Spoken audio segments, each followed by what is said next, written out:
Love this podcast? Support this show through the Acast supporter feature. It's up to you how much you give, and there's no regular commitment. Just hit the link in the show description to support now. Welcome back to another episode of Wrestling Around, and it's still WrestleMania season, baby. And, you know, from the first time ever we did a two-parter, we're now going on to WrestleMania 22, so it all adds up. You know what I mean? Get the twos in early. But before we get into that, joining me is the world-famous Terry Peters. Terry Peters, how are we doing? Yeah, all right. I hope everyone enjoyed WrestleMania. Yeah, it's good, wasn't it? A long old week. I mean, it was crap, though, wasn't it, as well? Delete as appropriate. It was definitely either good or bad. Yeah, come on. Yeah, I mean, wow, those fans as well. Mad. Yeah, the fans were annoying. That CM Punk chat was just too much. Yeah, Jesus. And the stage was really good. Oh, the stage was it was awful. That pirate jump. Whoa. Paul Burchill as well coming back in the main event. That was bad. Who saw it going? After featuring at WrestleMania 22, he features at WrestleMania 37. What a guy. Pirate Battle Royal, shouldn't he? Yeah. What would that be like? Paul Burchill and Kyrie Sane? Yeah, should have sacked who's the fucking pirate, the French guy? Jean-Pierre Latif. That's the guy, yeah. Should have fucked off the Nigerian drum fight for a pirate fight. Galleon fight, spy fight. Get balloons out. Joining me as well is Lew. Lew, how are we doing? Yeah, I'm good, thanks, Ross. I'm pretty good. Did you enjoy WrestleMania? I sure did. Because we all came out the winner. And I came out the winner. Oh, God. Are you aware that this is audio only? So, listeners, he's bought himself a title belt. He's bought the big gold heavyweight title belt, and he's not wearing it over his shoulder. He's spent too much money on the belt, and now he's realised that he's got nothing. He can't do anything with it, so he's wearing it on an audio-only podcast. Still wearing it. Sorry, I'm just doing it for myself. Just doing it for yourself. Yeah. Is that do a great Cali? Hold it the wrong way. I don't know where it's the right way to hold up your shoulder. I've been practicing the mirror. I don't know. Undertaker don't like you wearing it on your shoulders, does he? No, show the belt some respect. Well, I challenged him to a WrestleMania match last week. He didn't reply, so... Yeah, well, did he reply? Did he? We're fighting for this. No, because it was next year, wasn't it? Next year, yeah. I'm not there. WrestleMania. Wrestling around Mania, that was good as well. Have we done that? No, my internet broke, didn't it, Ross? So it's... No, but would you have done that? I know, is it Monday? Fucking hell, check Twitter. It's happened. It's either happened or it's tonight. So I have I've now created the Terry Peters there. Oh wow, it is. And what I didn't realise on 2K19 is that you can increase the body oil. Oh God, have we got a greased up Peters? Did we see as well, by the way, at WrestleMania, that the new announcement by WWE 2K? Whoa, that was a bit good, wasn't it? It was pretty good. I know we was doing it. This is obviously recorded before WrestleMania. If you're having guys, is there actually an announcement? Yeah. No, genuinely there is. They announced it tonight. Yeah.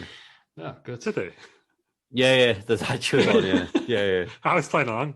No, they actually did. Look at that journalism by Terry Peters there. Yeah. Proud of you, Peters. Well, I'm going to put this down because my arms. Probably the most useful thing I've done. But that was worth it, wasn't it? That was £200 well spent. WWE video game announcement to be made during WrestleMania 37. Whoa! That means there's a new game incoming. I just want war games in the game, lads. That's all I want. That would be good. They must be able to do that. Surely. If you can go backstage, surely they can program that. I just want to play I also want to play a Royal Rumble in any arena. Please. It's been too long. Is the greatest Royal Rumble? Is the greatest Royal Rumble? Is that on there? No, they don't recognise the Saudi shows. Yeah, it makes sense. Just take all that dirty money and then carry on. Oh, for fuck's sake. Rubbish. Len, what's going on with you? I need to go sort out I need to go sort out the Nintendo Switch because clearly I don't know how to work it. Give me a minute. Carry on. I thought you were going to say I need to go thaw out the steaks because you forgot to get them out. Steaks out. Carry on. I won't be a minute. Steaks out for the Are we carrying on? Yeah, just carry on because I don't know what the fuck she's done. We're carrying on. Well, Kim, leave this in. Terry Peters didn't get the steaks out one night. Yeah. Now he's trying to sort the Switch out. Now we can't get our doghouse. Things he's got to do now to make up and not get it out. Yeah, I read it in this week. It's fine. I know there was no. I get a Google advert out on it, but there was no music being played. I don't know what happened there. What was you trying to play? Well, we'll save it for later on. That's what just. Oh, Yeah. you know what we hadn't had, like the seltzer gong or whatever it was, seltzer something. Don't ruin it. Is that what it was? I can read you like a book. It's WrestleMania special, isn't it? And I'm finished work for the weekend. Oh, nice. So, yeah. Oh, but anyway, WrestleMania 22. WrestleMania 22. This was like my getting back into wrestling. I remember started watching wrestling. The Eddie Guerrero special, like the tribute show. I was there with us, yeah. That was because we'd only just got Sky. Yeah. Haven't we? We've not had it long. Not watched wrestling since the Invasion. I don't really remember watching anything after the Invasion. Yeah, it kind of fizzled out. Like, I was surprised to learn that Vengeance 2001 was on Channel 4 because I don't think I watched that, but I can't remember stopping watching wrestling until I had to. Yeah, I don't remember. I don't think that's right. Someone's lying to me. That would have been about right, though, wouldn't it? But I did go to secondary school, and maybe I thought I was too cool for wrestling. Yeah, I don't know. But I wasn't. I was still in primary school. Some of it's fishy eras. Some of it don't add up. Yeah, but I stopped watching it then anyhow, and I got back in on that show, which was 2006, wasn't it? It was. You had it on DVD. This year I had this because I'd watched everything, and I remember I had the Royal Rumble on DVD because I was very much Team Rey Mysterio, and we'll get onto that later on. The main event was that match was a lot better than I thought it. I thought it was a lot better than it was. Yeah. We'll get there eventually. I'm just stalling because Terry Peters has gone back in time to become a IT technician. It's quite a nice desk chair, isn't it? Yes, he's had a haircut as well. Everyone wants to keep score. Has he? He's had a haircut. Really? He's had it thinned out. I know what you're all thinking. I was thinking the same thing. How can you possibly thin that? But he has. For real? For real. I'm going to have to expect this when he comes back. A wrestler, yeah, but do it stealthily because he's not going to listen to this. How's he had a haircut? His partner and a colleague in his real life have both had a go. Ah. I didn't know either. So for real? Okay. For real. Yeah.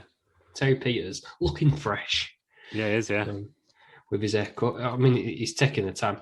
Should we do the food? Let's do the food. It was in the Allstate Arena, Rosemont, Illinois, just outside of Chicago. 17,000 people there. What are them 17,000 people eating, Lil? I don't know.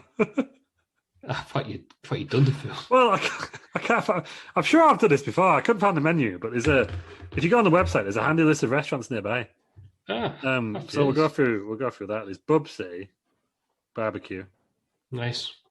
Adobe Gilas, which is owned by former Hull City striker Camel Gilas, so that's nice. Buona, which is Buona beef, authentic Italian beef. So that sounds like Kinder Bueno. Caddyshack. He's back. Terry Peters has returned. Fucking Bill Murray. Is it Bill Murray? I love Bill Murray. He's got a restaurant called Caddyshack in Chicago. I love Bill Murray. It's near the Rosemont Horizon / Allstate Arena. And of course, Stone Cold Steve Austin once had a match here against the Fly. Genuinely. I don't think you can listen to it anymore unless you pay. Genuinely one of the best, apart from this show, audio things I've ever listened to. The man's an absolute genius. Ours is free, obviously. So ours is free, yeah, of course. Yeah. Did we know that this WrestleMania 22, that's really quiet. What are you trying to play? What are you doing? What's he doing? You little seltzer panpipes. We all know what it is. It's your seltzer panpipes. It's the seltzer baby elephant walk. It wasn't that at the start. There we go. What flavour have you got? I've got raspberry rose. And it's dirty. What do you mean it's dirty? That's what it's called. It's called dirty seltzer. Oh, nice. I think that's royalty free. I hope so. Because I played 40 seconds of it. Come out as lawyers, try and take us what we've got. It's not the 50s, like copyright. That's not a lot between not a lot between the three of us then. Yeah. I'll give it the belt. Before that you have to pardon the belt after one episode. After that interruption, what was special about this WrestleMania? Second one, Russ. It was a big time one. And also, it was the last one in the arena. Yes, So yes, it was. He knows his WrestleManias. He's seen them all. Big the last one in the arena, but it felt big. No. Apart from Feddy's 6. Oh, an arena. That was a gym. Yeah, it was a performance centre. Oh, sorry, yeah. fair point. Come on, Peters. Sorry, lad. In the arena. Come on. There was rumours that they were going to move it to Madison Square Garden last year, weren't they? But very disappointing. They did not. Would you want to see Madison Square Garden empty? Sort of empty? Yeah, it'd have been better than performance.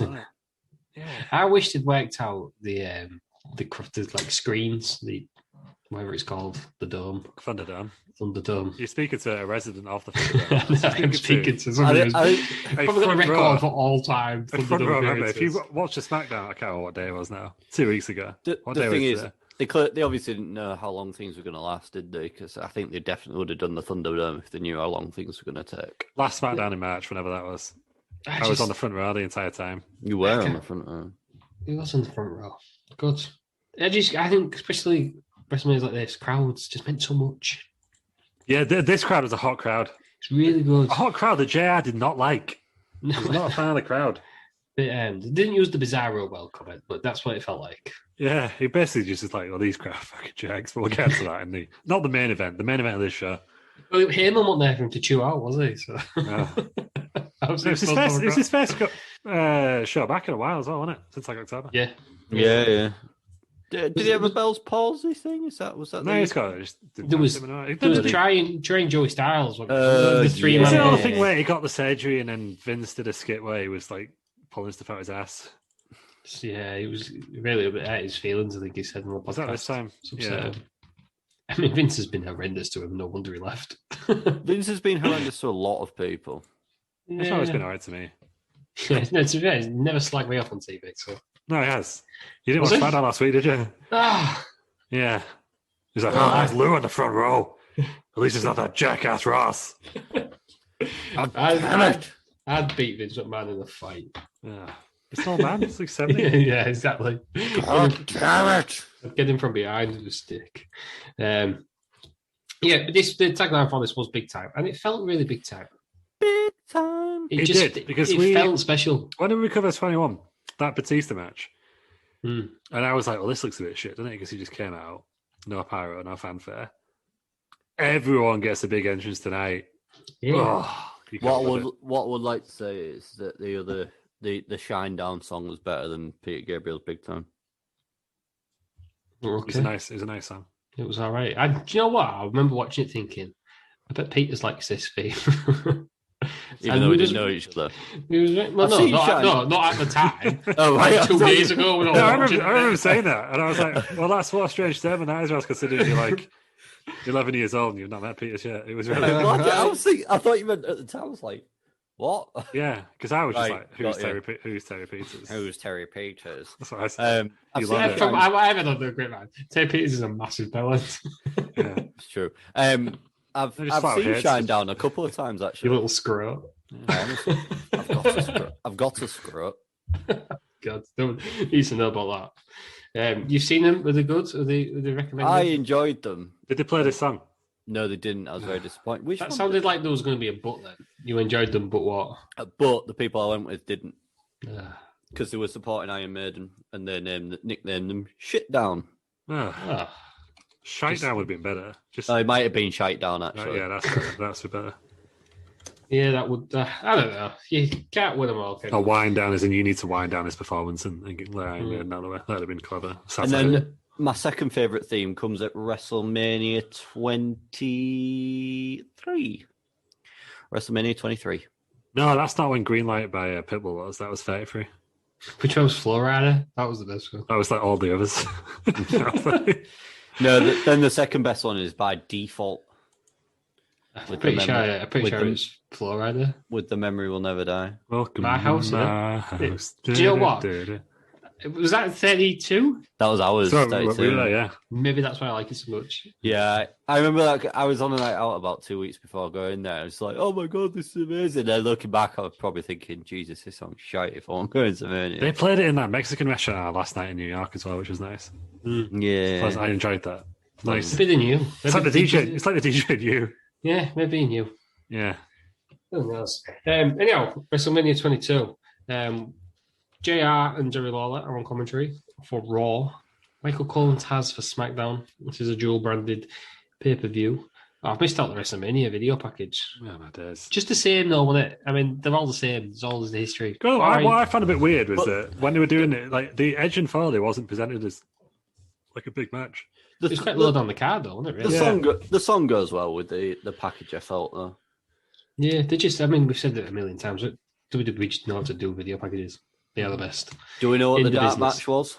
We do, and I was about to get onto that, Terry Patez. It was a battle royal. Battle royal. The Albert Hall. We'll never recover that. The people in it, we've got Eugene, Goldust, Tyson Tomko, Rob Conway. This sounds like our battle royal that we did last week. Rob Conway, Lance Cade, Trevor Murdoch, Matt Striker, Super Crazy, Psychosis, Funaki, Stephen Richards, Johnny Nitro, Joey Mercury, The Road Warrior, William Regal, Simon Dean, and then the last two, Snitsky, and the winner, Big Vis. Big Vis. And we'll see a few of these battle royal contenders later on as well. 6 minutes. Wait a minute, Big Vis was there? Big Vis won it. No, not in that bit. I meant some of the others. That's what I mean. He was at WrestleMania and he wasn't in that bit. Yeah, which makes no sense. But we'll get to that anyway. Considering who they put in it, I've got an issue with that. I've got here 9 minutes, 3 seconds. 6 minutes, 9 seconds, so Piers. What? I'm on for a Pike DB. I'm on Wikipedia, so yeah, well, never been wrong before. Well, apart from when you've just edited it. Yeah, I have not. I think if I haven't been part of one Wikipedia edit, and it's still there to this day. It is. I was part of one, and I think it's still there to this day. It was Sayolaf and Jana.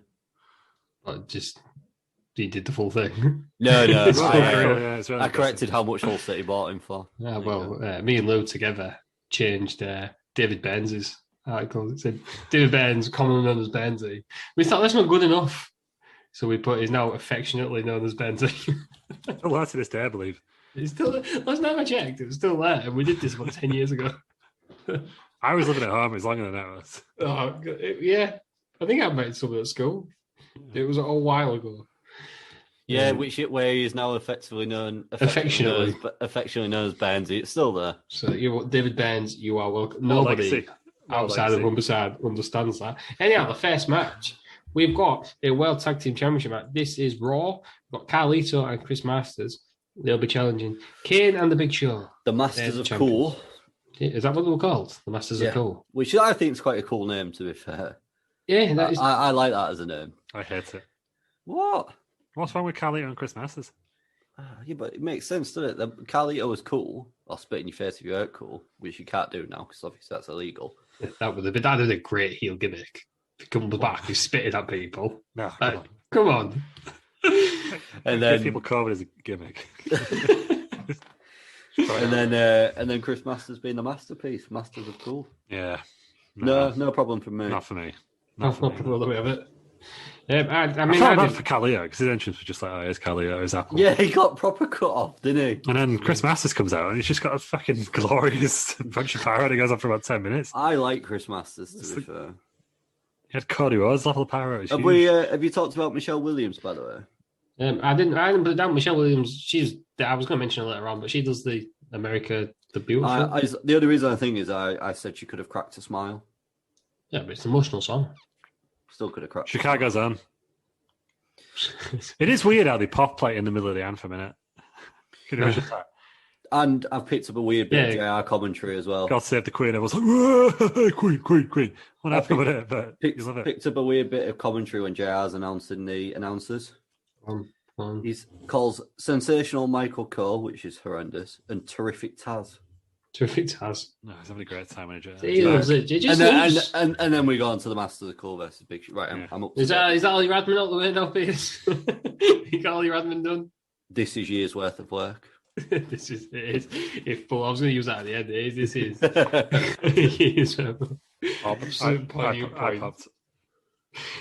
So I wrote there. You've mentioned Kelly and Chris Masters' entrance. This is my favorite Kane music.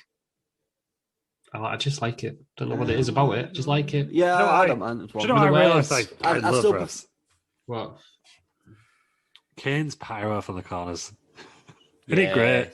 Isn't it the most iconic pyro ever? My favourite Kane music still is original because I think it just the fear that old character brought. It just looked like one scary dude. But I get this one. What was this theme tune? This one was this the slow chemical? Yeah. It's in the Punisher, wasn't it? It's on the Punisher soundtrack. Yeah. But yeah, I've got no problem with Kane's pyro in the thing either. But I think, like you say, it worked better just a little bit more with that Fairs. And then all the scary shit. Well, it used to be good when he did that bit, and then when it was the and his tag team partner's music played. Yeah. So this one. Oh no, this was the way around this one, wasn't it? Zoom was just and it goes. Zoom has just asked me if I'm playing music, which we're definitely not.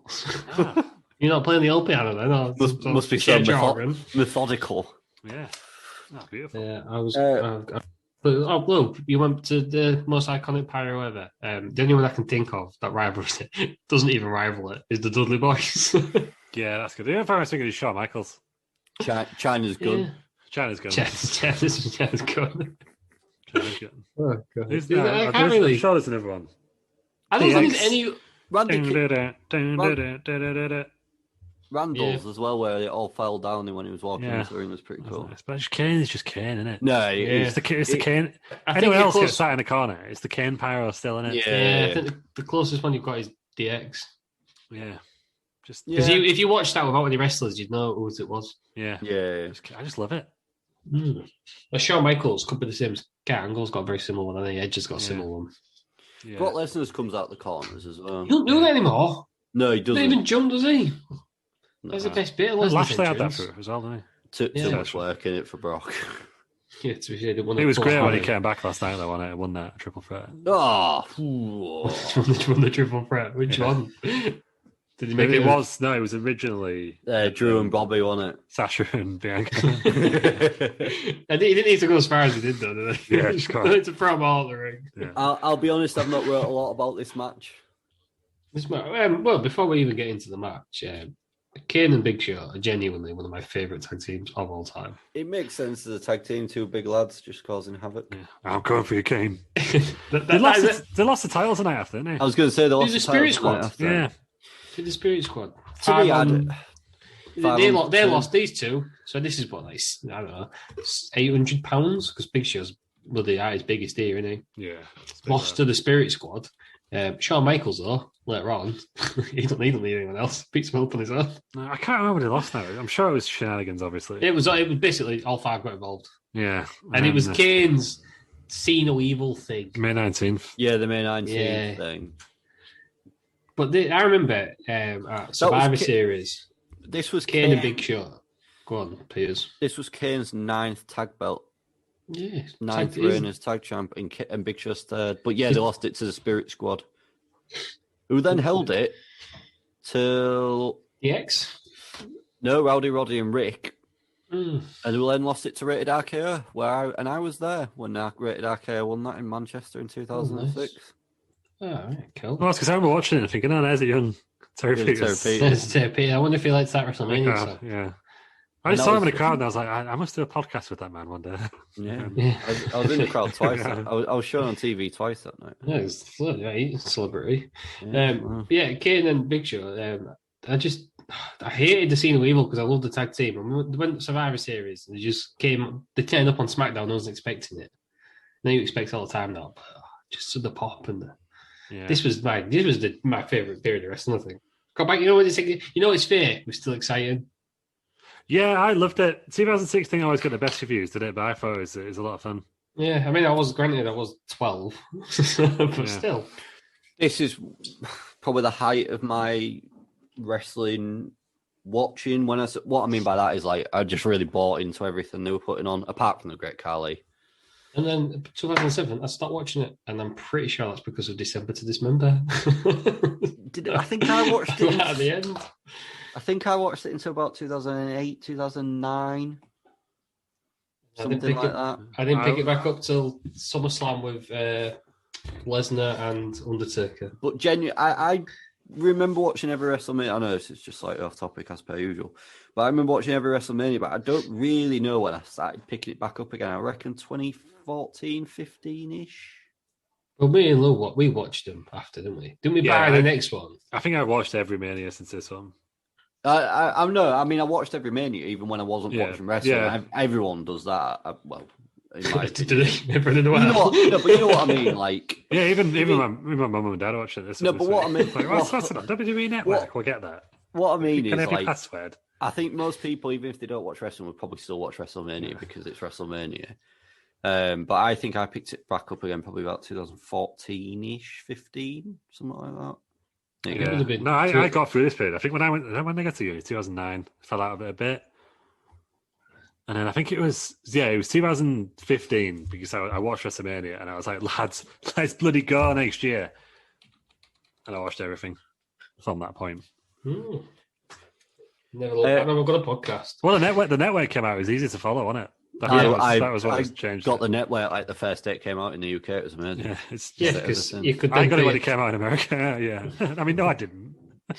Because you could pay a tenner instead of paying 20 quid. Yeah, I remember always thinking as a kid, like they had the WWE 24/7 thing, didn't they, where you could watch it online. I remember thinking like it'd be so cool if they just put everything online, like, and then you could watch anything you ever wanted, and they did.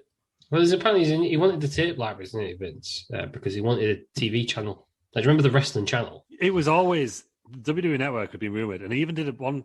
It might have been around this time, might have been a bit later, but he actually announced it like coming next year. It never happened.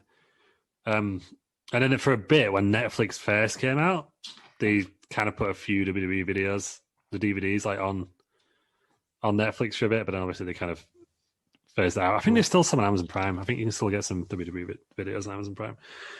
But yeah, then the network came out and it was just glorious, wasn't it? Do you know what? I think the Edge Foley match on this pay-per-view was the first match I watched when I got the network. I think the first thing I watched was Fully Loaded 2000. I love that. It was quite easy for me. It was Armageddon, Hell in a Cell. Classic. Oh, there we go. Three different things. I'd already watched it about 15 times. I got the network because I was sick of trying to find Daily Motion videos. Full matches. That's why I got the network. I got it just to watch wrestling. And I think, and then it was coming up to SummerSlam, and I thought, I'm not paying 20 quid. I'll just pay a tenner and get this. Oh, it was free on it because you get your first month for free. Damn right. I got the SummerSlam for free. Anyhow, Carlito and Chris Masters and Kane and the Big Show. It goes 6 minutes. Towards the end, Kane's putting a mask lock, which has never been broke, so there's a big pop for that. He ends up getting out of it, but I think Big Show interferes. Then Chris Masters hits Carlito by accident. Kane hits the chokeslam on Carlito, and Kane and Big Show win to retain. And then Carlito and Chris Masters get a bit pushy, a bit angry at each other. Chris Masters ended up in it got real annoying in it. What the feud did they end up in? Shelton Benjamin and Abby D. And Chris Masters, for some reason, ended up being there. Well, this was in January, in New Year's Revolution, Carlito screwed Chris Masters. Yeah.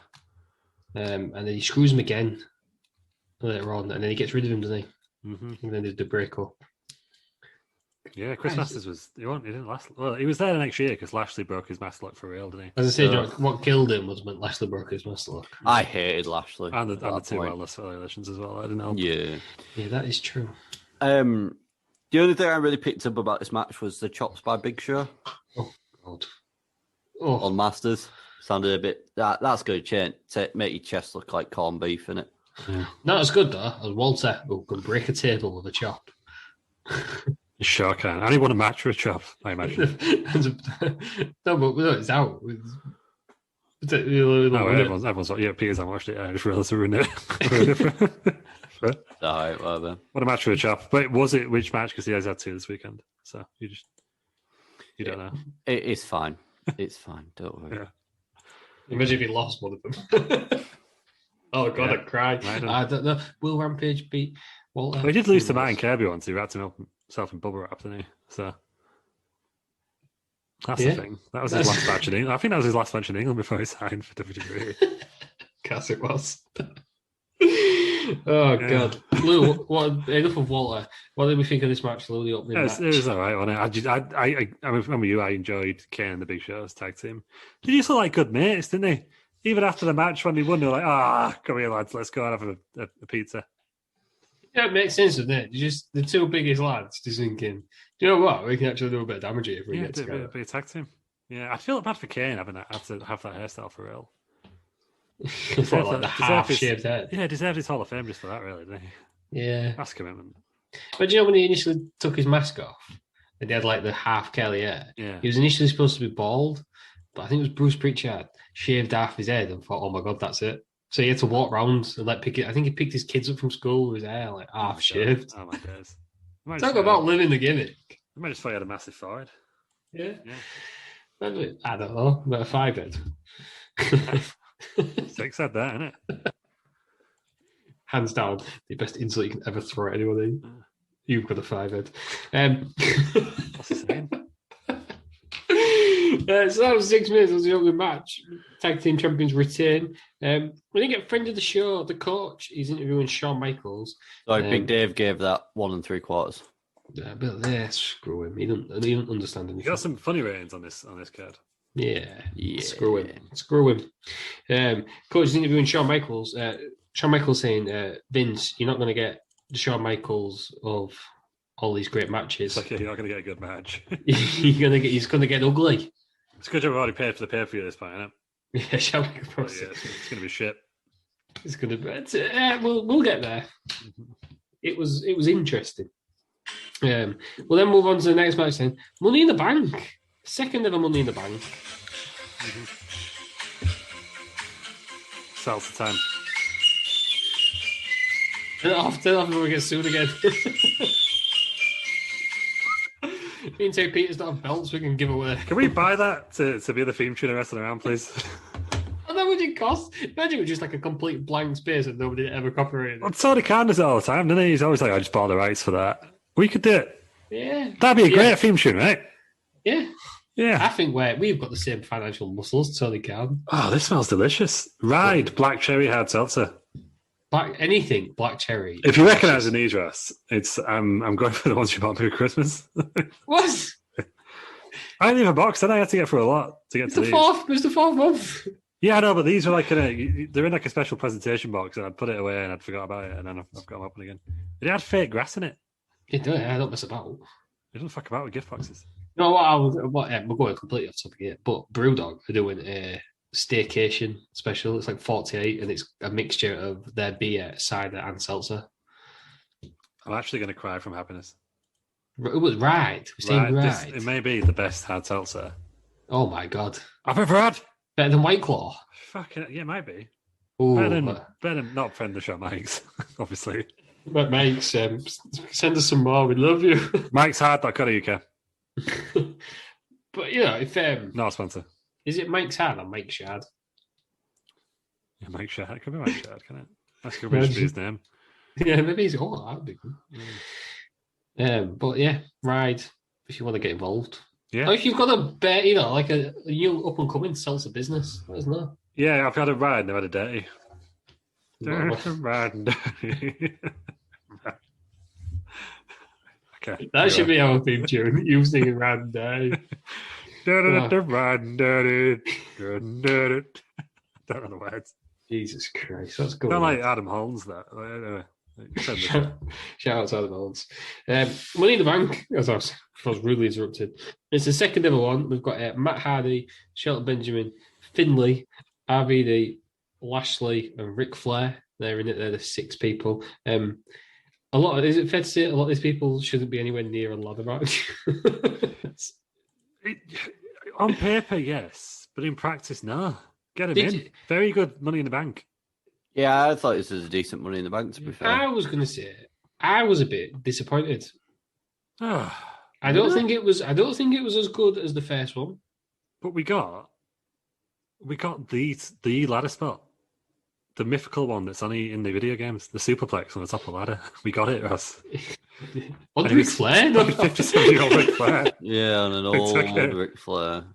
For some reason, I always thought when he came back out, he was covered in blood. I must be thinking of. I think I mixed it up with Terry Funk One Night Stand. Terry Funk in any match. To be fair, that's not really putting two and two together. Expecting Ric Flair to bleed. Yeah, I know. It's weird, though, isn't it? It's like a big, massive ladder match, and he doesn't bleed. Yeah. Weird use of Ric Flair. I will say that this is his second to last WrestleMania match. He wasn't on the card the year after, and then he. But to be fair, where else did he put him? Get him all on. Vince. That would have been good, though. I think Ric Flair with Money in the Bank would have been good.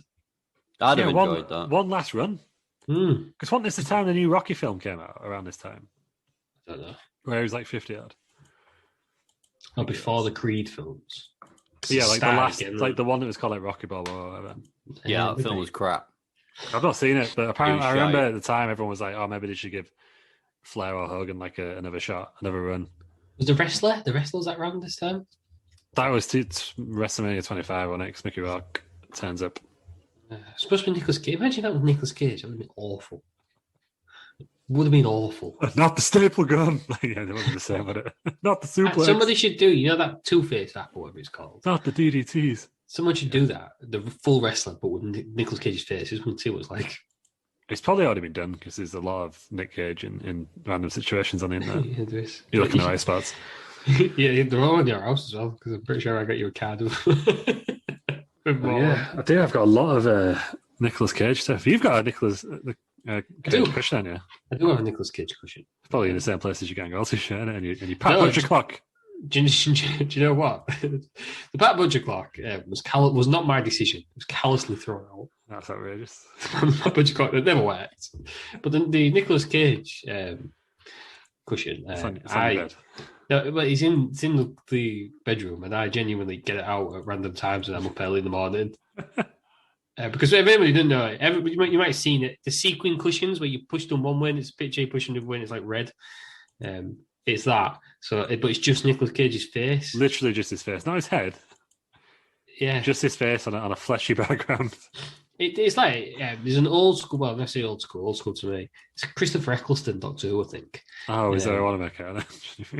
Where it's like the most plastic surgeon ever. It's just like a square of a face. Yeah, she's the last living human, but she's just a flap of skin because she's had plastic surgery.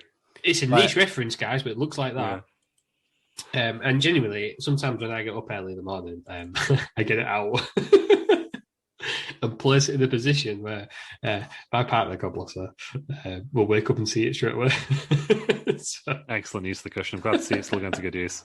Sometimes I just do the eyes. So when it's dark and you're disoriented, like you see these eyes looking at you, which is awful, really. Nick Cage. Anyhow, Money in the Bank. Yep. I was saying, I just thought this Money in the Bank was. I remember we've seen better because we've watched all these good ladder matches recently. We watched TLC, didn't we?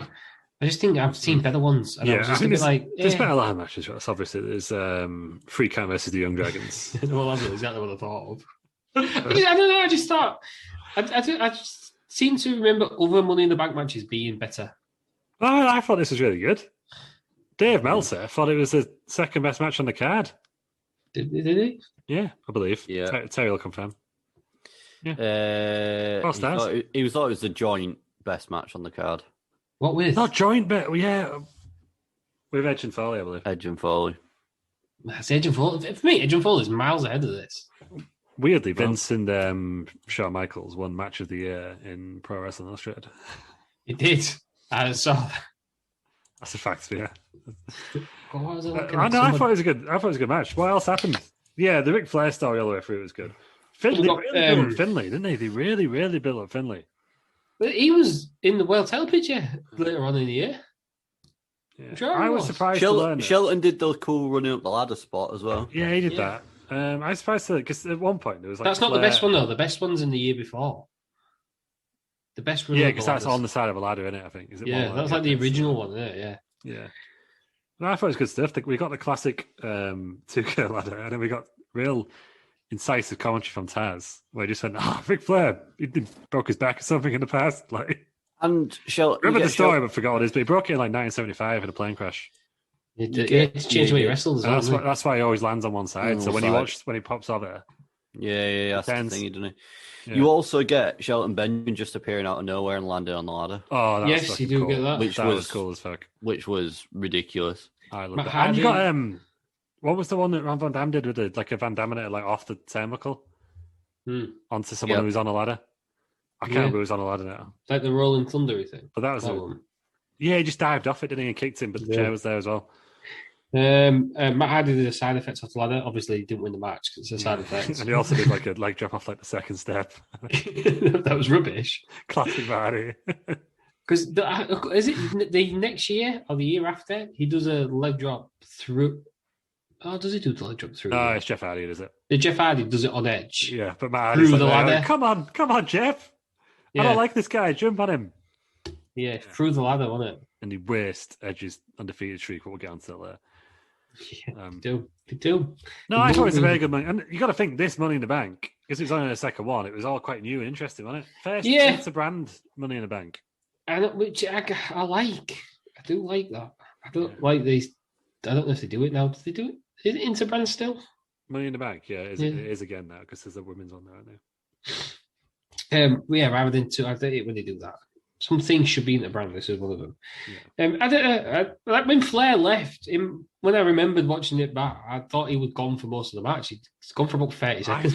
I thought he came back covered in blood, and for some reason I thought he came through the crowd. And I'm pretty sure I'm thinking of Terry Funk. Like, the only explanation I've got. You are thinking of Terry Funk. One Night Stand, 2006. Yeah. He comes back with he's wrapped in barbed wire. He's got something fucking on fire on him when he comes through. He comes back with a 2x4 wrapped in barbed wire on fire. Yeah, I'm sure I've got that on the list for June. We'll be definitely covering that after. He got screwed. We've watched that match, though. That match is in the archives. That is true. Yeah, I loved it. But yeah, for some reason I thought Ric Flair's and that. So I remembered it being better, but I still loved it. Yeah, I was just. I really enjoyed this one. Yeah, I think maybe I really enjoy it. Built it up too much in my head, thinking, "Oh, this is amazing," and I just watched it thinking, "Oh, well, yeah, it was all right." 12 minutes. RVD wins after he knocks Shelton Benjamin and Matt Hardy from the ladder. And then this would obviously lead to One Night Stand 06. Yeah. It would. Interestingly, you're going to go the interesting fact that I was going to go. I reckon. Yeah, well, the Jericho's idea was used to have a wish, wasn't it? Mm-hmm. And RVD was supposed to win the first one, and he was going to wish for ECW to come back. Yeah, it's going to be like a holiday dream match or something like that. Hollywood dream match or something. But then Rob Van Dam got injured, and Edge won it. Yeah. So really, wait out for the best because ECW coming back didn't want great. So you don't. And we got Money in the Bank. Yeah, and we got Edge as a main eventer. Yeah. Money in the Bank now is just it's a bit much now, isn't it? I wish they'd bring it back at WrestleMania. I thought it was great at WrestleMania. Yeah, I enjoyed it at WrestleMania. Look how many people are wasting the Battle Royal this year, like Nakamura, Ali. Get them in Money in the Bank. It'd be great. And because for a few years they've done like multi-man Intercontinental or US title anyway, haven't they? Or tag team. Yeah, I'll go with tag in. That'll be fine. But yeah, I reckon just take Money in the Bank back. It's too late now. Money in the Bank's too big a beast, isn't it? Yeah, but I don't mind it being its own thing. Because I think it's one of the only gimmick pay-per-views I've got that works as its own gimmick pay-per-view. This is the time. It's like the Royal Rumble. This is the time of year you win. It's like a prize, isn't it? Yeah, rather than it just because it's.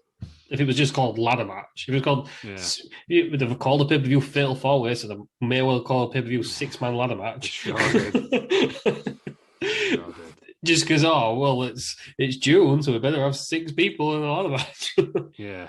No, I don't know. I preferred it at WrestleMania, I think. But because I like the idea that you had till next WrestleMania to cash it in. Yeah. Because was it Kennedy? Ken Kennedy was going to do it, wasn't he? And then he got injured and then wasn't as bad as what they thought. And then Edge won the second one. But yeah, I think Money in the Bank peaked with Rollins. Give it a break for a bit. Yeah. Am I advocating to cancel Money in the Bank? I think I am, actually. Yeah. But they've wasted the last few. Wasted, like always. They wasted Baron Corbin, they wasted Strowman. He wasn't even upset. He had Brock. This match. I think man the Brock because it was such a surprise when he won it. We did get the Brock party. Yeah. They wasted Otis. Really wasted the Miz. I think it was obvious what was going to happen. Yeah. And then he lost it again straight away. That was obvious. Yeah. It needs to build it back up again, Daddy. It's too obvious now. Well, he needs to do some like what Van Dam did here. This is the second one. He's going, do you know what? I'm going to announce I'm going to be the bigger man. answer ahead of time. It was great. Could have done a bit more of that. I think there's only Cena who's done it, and Braun who's done it since, isn't there? Everyone else has cashed in. Yeah, Cena lost it, didn't he? That's Strowman. Strowman. Yeah, so Braun, he did it, didn't he? Oh, that's right. I had Brock Lesnar made for when you said Braun. Yeah. I don't know what he... No, he just cashed it in, didn't he? Yeah. Yeah. At their own pay-per-view, say, I'm going to cash it in. This is going to be my match. That would work. You know this. I wanted something in Lucha Underground, which is similar, but you had to give a week's notice. They had the... Yeah, but it was similar. So they had the... I can't remember the name of the title. But basically, you all got a medal, and there was 7 medals. And then these medals all fit into the title belt. So you won qualifying matches, and you got a medal. But when they first did it, nobody knew what the medal was for. So you all had the medal, and then the 7 win it, and then they had a 7-man ladder match. And then the winner of that title, which was their secondary title, then gave you an opportunity for the main title. Bloody hell. Sounds complicated as fuck, but I love it. It was really good, because he kept just handing out these medals, and everyone was like, what the hell? This is before he got a bit murdery, Dario Cueto. Yeah. Before he murdered Mr. Cisco. We should do it. There's too many to watch. I was going to say we should do a full series. There's too many to watch. Well, you pick a Lucha Underground one that me and Peters can watch for free, and we'll do it. Well, this is the issue, isn't it? We're cheap. We're cheap, sad to me and Peters. We're not paying. I ain't paying for it. We should definitely do Aztec Warfare, or I can't remember the name of their main show. Wrestling Society X. I agreed. Well, it's the same guys, isn't it? No, it's the same guy. No, it's not the same. No, I'm getting mixed up. Ricochet or Prince Puma initially was going to turn it down because he was worried it would be Wrestling Society X. That was great, Wrestling Society X. Seth Rollins was on that. Was it? Made him. Well, we'll cover that later. We'll get there. They're all on YouTube, but we'll do that at some point. We'll do Lucha Underground at some point. Yeah, what are we doing this week? WrestleMania 22, I think. Josh Matthews, he interviews Mean Gene, who was interrupted by Randy Orton. And then Batista comes in, interrupts. This is so dumb.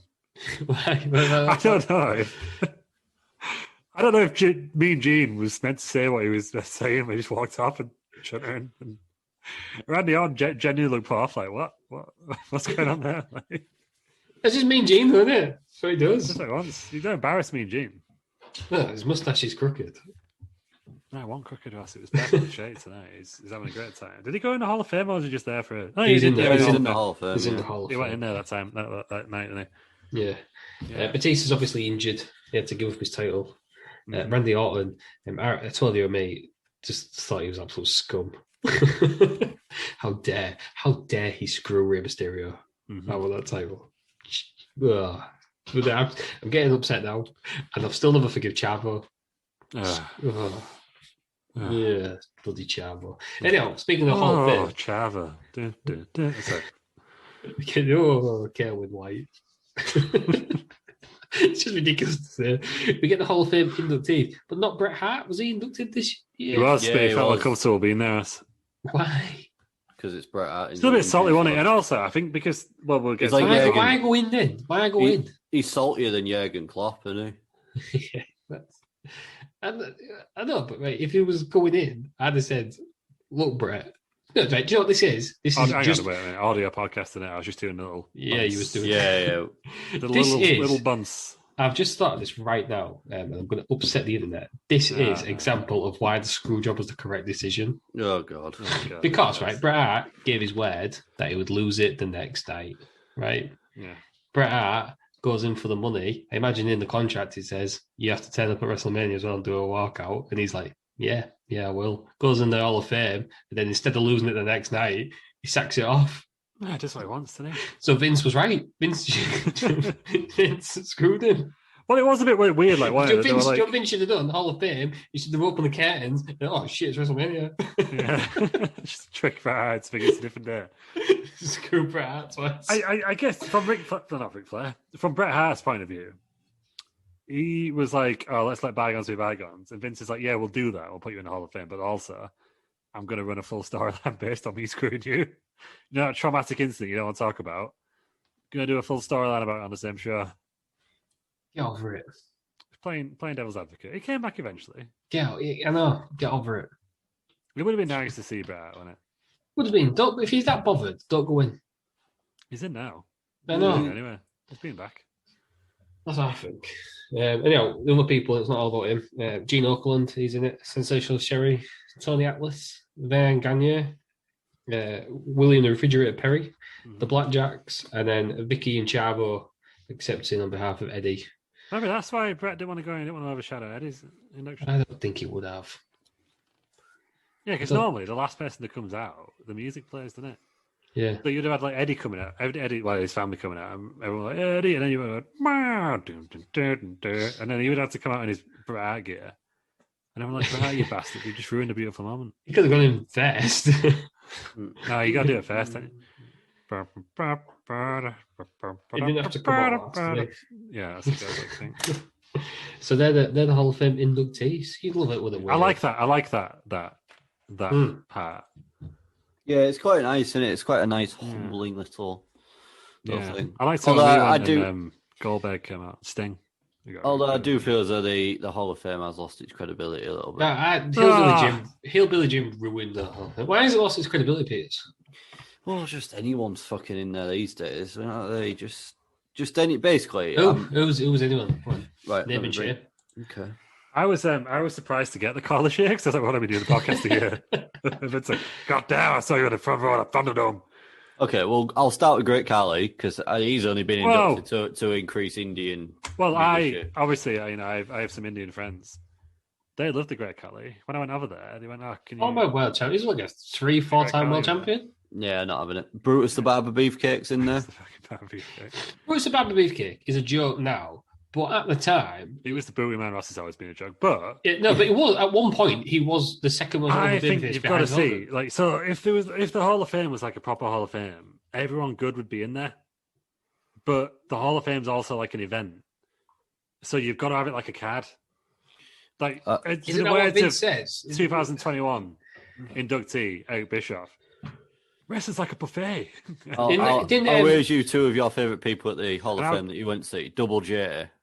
He should be in it. Right? No, I'm just saying that to annoy Lou. But Hillbilly Jim, really?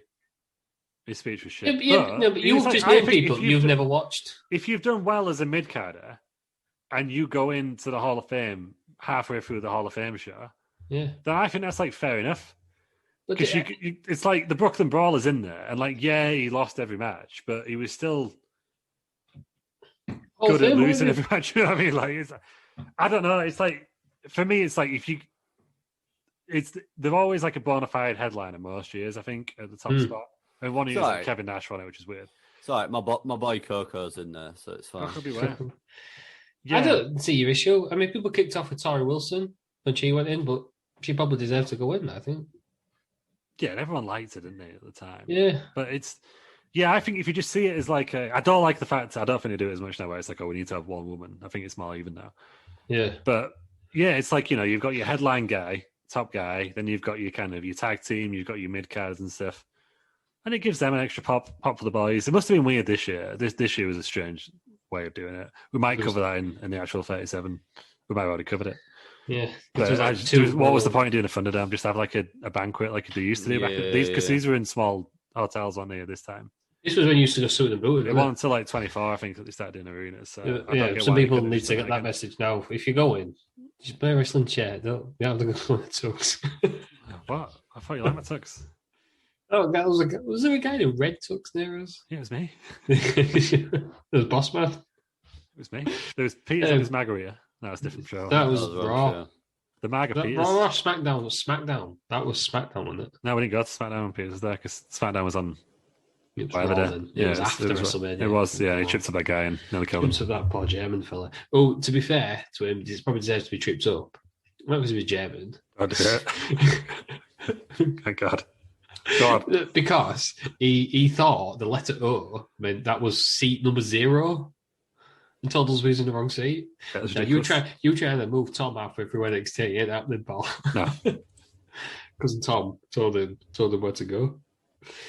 But yeah, that the whole thing. I think you've been a bit harsh on people there, the Hall of Fame. I don't think it's lost credibility.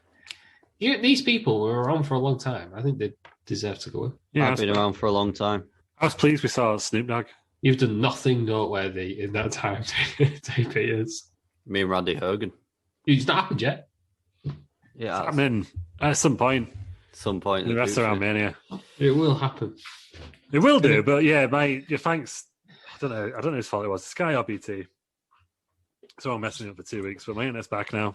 See, right, if you move back to Hull, you'd know whose fault it was. I'd know to blame. Yeah, that's good. So that's the benefit of living in a monopolised internet. We'll move on then. We've got JBL. He's against Chris Benoit for the United States title. Chris Benoit is the champion. JBL is with Gyllenhaal Hall. It's a pretty cool entrance with the old limo. The fact that the stage lift up's pretty impressive, to be fair. I was thinking this though, but we'll get into John Cena's entrance. That would have been so much better if you hadn't already seen JBL come out with a car. Do you know what I mean? Yeah. Sort of, they ruined it. It was like, we watched it a few ages ago, and Stone Cold came out first before his match. And then you ruined the Stone Cold pop because you've already seen him come out. I think it was the same with this. Did this match happen now? Yeah. Yeah. Oh, I don't think I've watched it. You didn't miss much. It's 9 minutes. I don't think how did I do that? Did it? Yeah. I've got Money in the Bank, Hall of Fame, Edge and Foley. Yeah, you missed the match out. You missed the match out. This is what I have to deal with, guys. Ever the professionals here on Wrestling Around. I remember the entrance though, so I could talk about the entrance from last time. I'll be honest, you didn't actually miss much. Who won? JBL. How well then? JBL, he builds her up. I wrote two lines. That's the full story is JBL beat Eddie Guerrero. And he's obviously, because it's WWE, the guy's like, man, rest in peace. He's saying that he's the great. If he beats Benoit, the greatest technical wrestler of all time, he beats Benoit by cheating. The bastard. Yeah, he does. And he's doing all the Eddie sort of. Yeah, he does the free. He does like the free amigos. He does reverse a crossface into the pin though, and then that's when he grabs the ropes. 9 minutes. Anything else to add, Terry? I feel JBL could have just walked down to the ramp. Yeah. Other than that, no. Big Dave gave it 2 3/4. It wasn't the best. It was all right. And then so he took the piss out the guy who just died, and he won.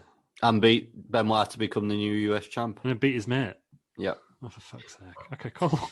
Yeah, cool. Yeah, pretty much. And then won. I generally didn't see it. I must have accidentally skipped it. And he's got Gillian Hall with him. Yeah, this before she got the scab bit before she got that growth on her face when the boogeyman ate it. Yeah, well, he's coming up later on. Then we're not far off. Then for everybody else, we had JBL Chris Benoit, and that was Edge and Mick Foley. I've seen this match. Isn't it? It's good. We've already covered it, to be fair. Yeah. I was going to say, we've done this one a couple of times. In the archives, we did Mick Foley. We did his best matches after he retired. Joey Styles comes out on commentary. This is a hardcore match. It's also Falls Count Anywhere. I think all hardcore matches there were Falls Count Anywhere, don't they? That's the difference between a hardcore and Extreme Rules. What about what's a no holds barred then? Just you don't get as many weapons out. People wear jeans. Yeah, but that's a street fight, isn't it? Yeah, that's a street fight. Or what's the Miracle on 34th Street fight?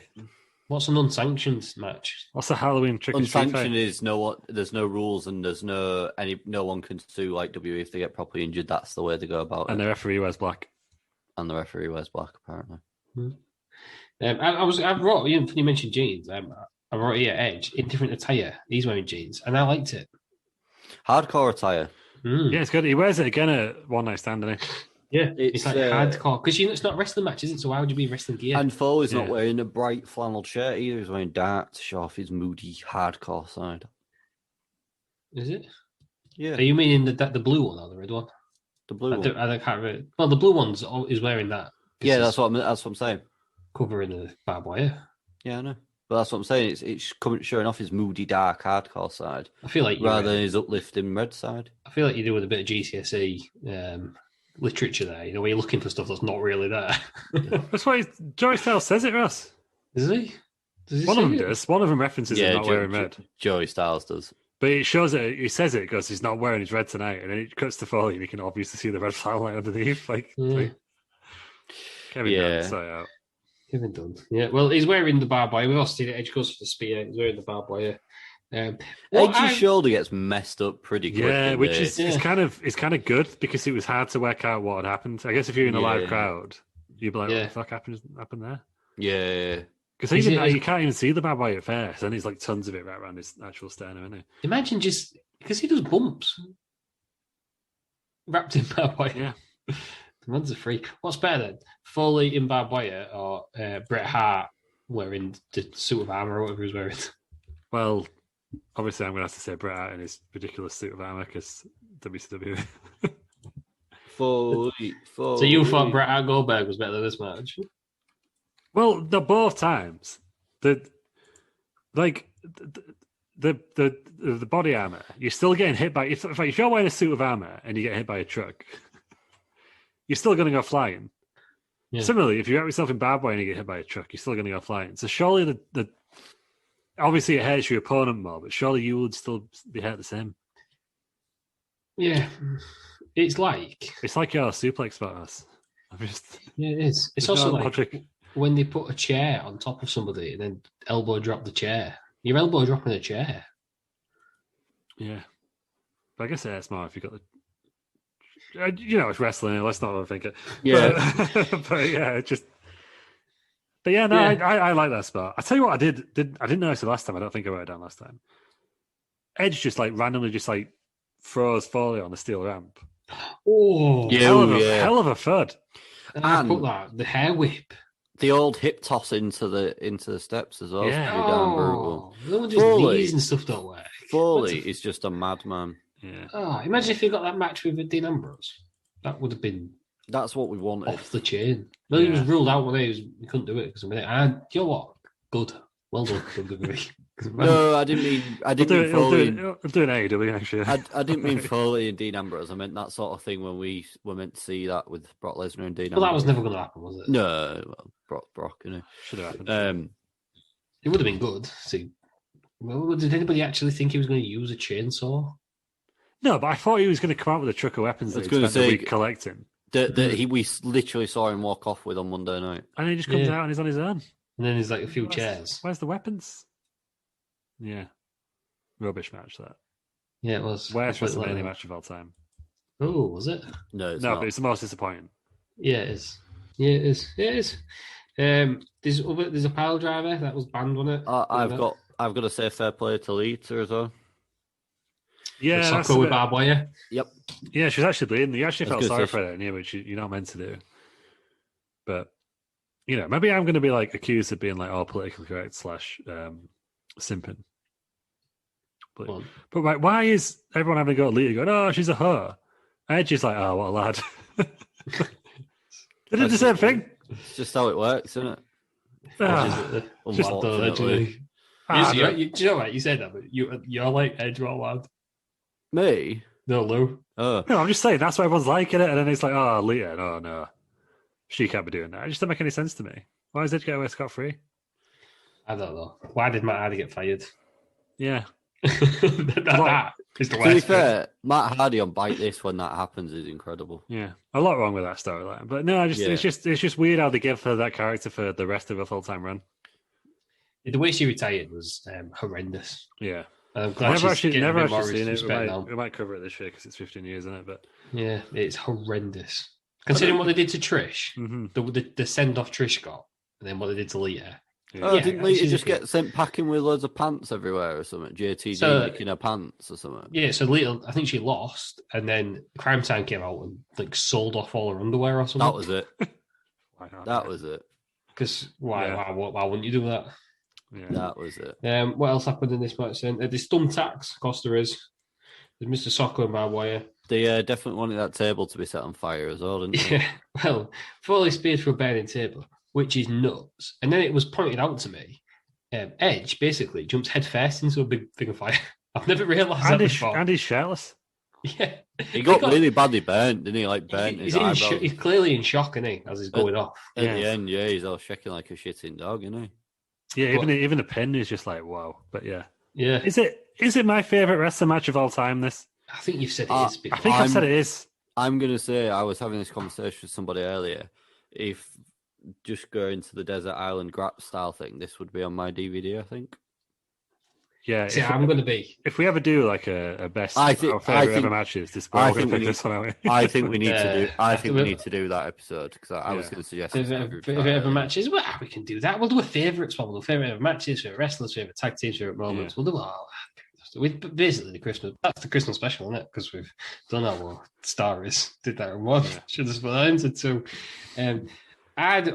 It's a tough one for me because I really like Cactus Jack vs Triple H. You do get 3. Mm-hmm. I know, but can you put 2? Can you put all Foley matches? Like, if you're DVD, you do. Because then I'm going to put Sami Zayn and Nakamura in, and I'm pretty sure there might be another one that I like, but I don't know what it is. Next tag, WrestleMania 34. Yeah, do what you want, Sunshine. And Joseph Connors and Van Kirby. Just maybe potentially. Pocket time ends. But yeah, I think this is my favorite. I think it's my favorite match. I'm glad for both of them. Because it really worked out well, didn't it? I think Edge, they put him in the main event for a bit and thought, maybe not this guy. And it was like undeniable after this. Yeah. And Foley got his big, even though he lost, he got his big moment, didn't he? It's like you say, even at the start, this was a bit of a throwaway. But after Edge has done this all his career. Edge, you just do this, mate. We're going to concentrate on this. And he's like, no, fuck that. Yeah. I'm going to be the star of the show. That was it. Like when you think WrestleMania 22, you think this match, don't you? And it was like what, 4th, 5th on the card now? Yeah. Depending on how many matches you watched. So it was just randomly placed. They weren't in the opening video package. 14 minutes long. I know that Foley doesn't really like it, does he? Does it? Why not? I can't remember what book it was in, but he said like it must have been the Hardcore Diaries, his third one. But he said something like, "Yeah, we pretended it was the greatest hardcore match of all time, but like we knew it wasn't." But I think Edge is like genuinely, this is my favorite match. I think because Foley's probably been involved in that much difference. I think Foley is just too hard on himself. So I think. Yeah. And to be fair, he's a nutcase in some of the deathmatch stuff he's done.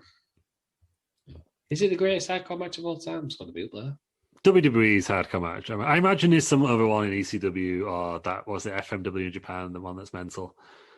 The Frontier from that one. Yeah, is it something like that? Yeah, I can't remember. There's a Frontier that was in Portsmouth as well. I always get the two mixed up. Like one. Yeah. But I think, WWE, because we haven't really seen anything like this on WWE before. I don't think there's ever been. Obviously, there's been a bit of fire with the old. I was going to say, how often does people actually go through the bedding? The foreshadowing ECW. Yeah, this is what they should have. This is what the ECW reboot should have been. As I'm sure we'll cover later on the year. But this is what it should have done with it. I agree. By the end of the year, just think that at the end of the year, we're already at the Extreme Elimination Chamber match. Yeah, we burned through ECW that quickly, no pun intended. It's one of them, though. But is it sustainable? If you saw it every week, it wouldn't be a special. No, but if you had it like every pay per view, ECW didn't have that many pay per views. No, they didn't. I don't know. I reckon you could have done it. Maybe. That's a debate for another time. I'm sure we'll do some more WWE, CW. We've said it already. It's a promise in June. Is it June?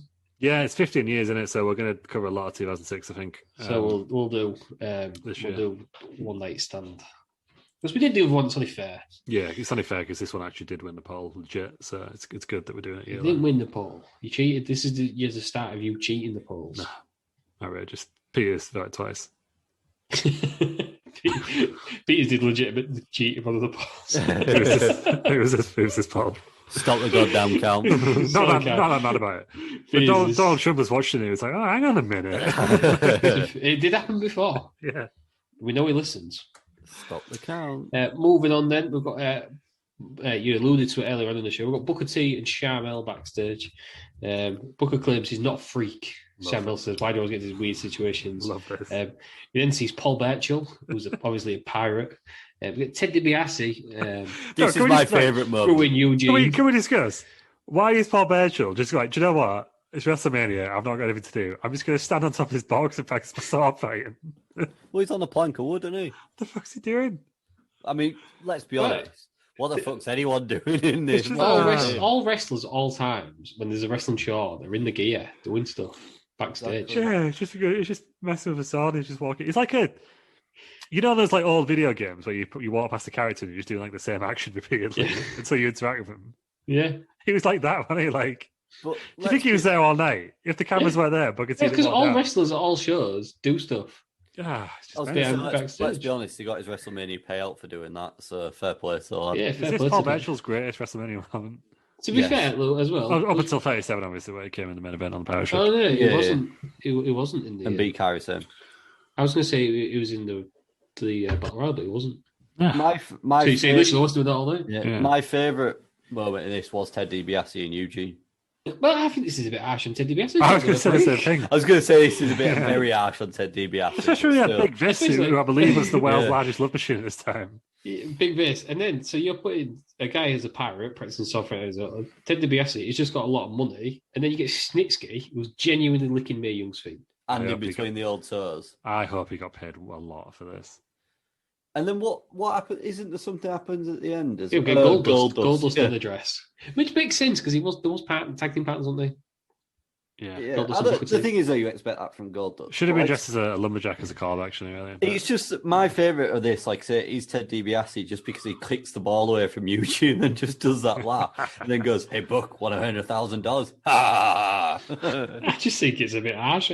I've always thought I'm not a freak. I think that bit's fine. It's just like when you go like, "Oh, we're all freaks," and Ted DiBiase walks around like smile along.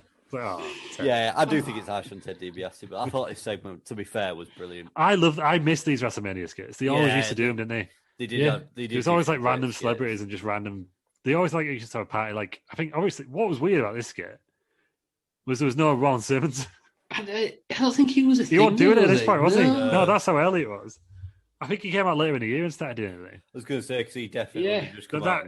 It was built for Ron Simmons, wasn't it? Yeah, I don't think we'll get him this year because obviously the whole like COVID, they won't want as many people backstage. I hope next year bring back these WrestleMania skits because I love them. I genuinely think next year's WrestleMania will be about 17 hours long. Oh, it's going to be horrendous. But again, this is another story for another day. I'm not adverse to a two-nighter. I'm not until I have to watch it. Everyone should be 2 nights on that one. It was great last year. It's the fact I can go to bed at 3 o'clock in the morning, just be up and normal again about 10. It's not daylight. Yes.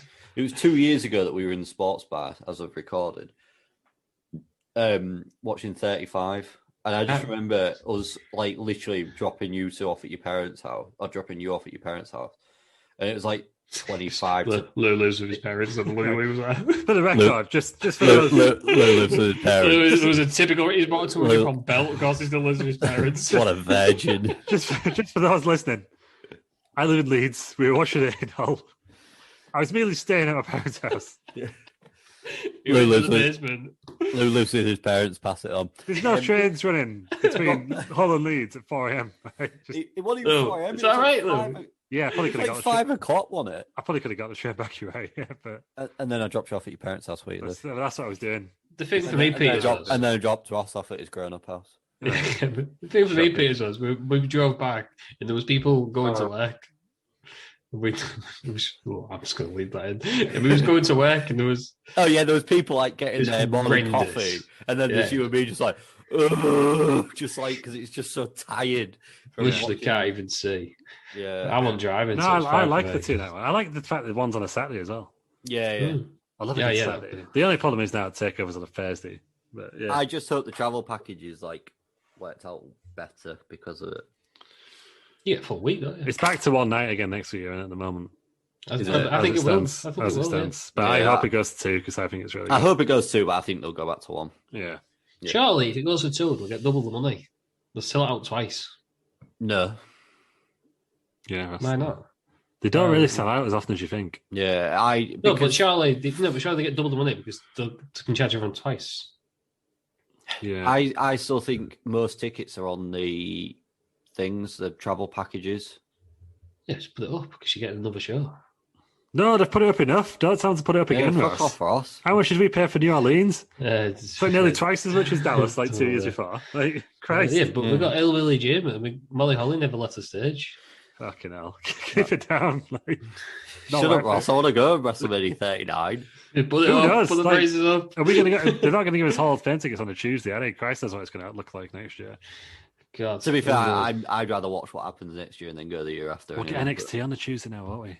Yeah, but anyway, we're not even going next year. We're going 2 years' time, aren't we? Yeah, exactly. Me and Luna. Lou's taking his belt and defending it at WrestleMania 39 main event. Take my belt. Gonna get it signed by Jeff Jarrett. You say that. The job we was at Access, there was that kid who did have the same belt and he had it signed by only WCW champions. It looked pretty incredible. Yeah, but he got it signed by someone who didn't want it signed. No, I don't think he did. I thought it was like X-Pac or someone who signed it and he was like, Oh, no. It was in the maybe it was a different queue, but it was in the queue behind. Yeah. With Big Show. Big Show signed it. Yeah, there was one guy who was like, I didn't really want to sign it because he never won it. But here we are. Might have been Big Show. No, well, he did win it as a giant. Yeah, he didn't win this one. This has got the WWE logo on it. Yeah, well, I don't think it matters. It does matter us.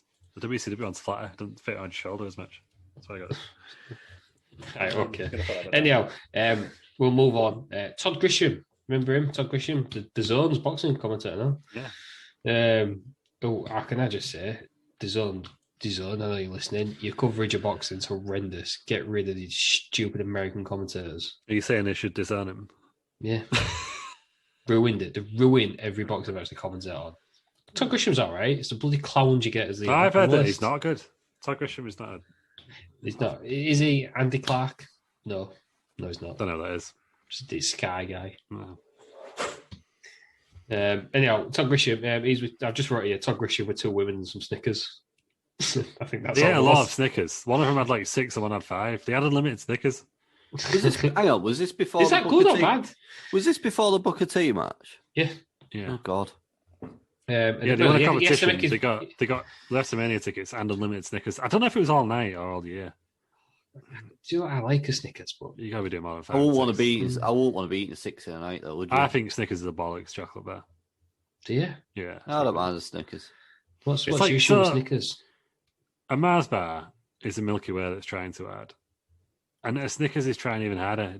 Unnecessary. Well, I like Mars bars as well. I think you're dead wrong there. Talking bollocks. What I will say is I'd rather eat a Snickers than a load of worms.